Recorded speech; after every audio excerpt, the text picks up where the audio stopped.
यह सारा समझ ले, एक पावन यज्ञशाला ज्ञान दीपक का यहाँ पर हो सदा अभिनव उजाला। यज्ञ कुंडों से सजे हो ये सभी भूखंड सुंदर, संगठन की अग्नि ज्वाला हो प्रकट जिनमें प्रखर हर भावना मंगल कलश से।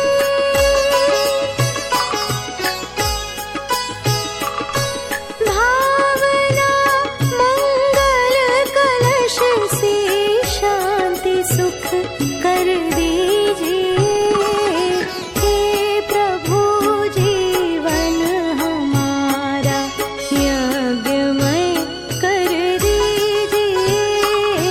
हे प्रभु जीवन हमारा यज्ञमय कर दीजिए।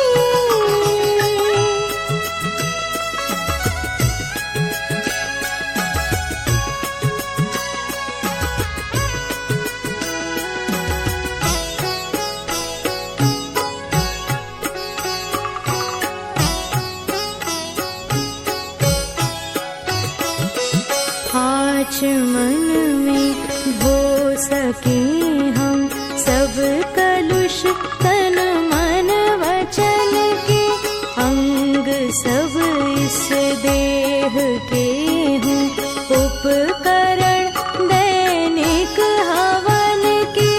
देवताओं को करे सत्कर्म की आहुति समर्पित, सौम्यता की शर्करा हो स्नेह का निर्मल नवल घृत, हो वसुधारा न खंडित।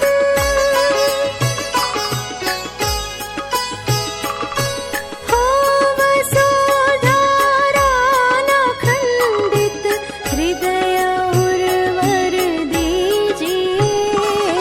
हे प्रभु जीवन हमारा यज्ञमय कर दीजिए। हे प्रभु जीवन हमारा यज्ञमय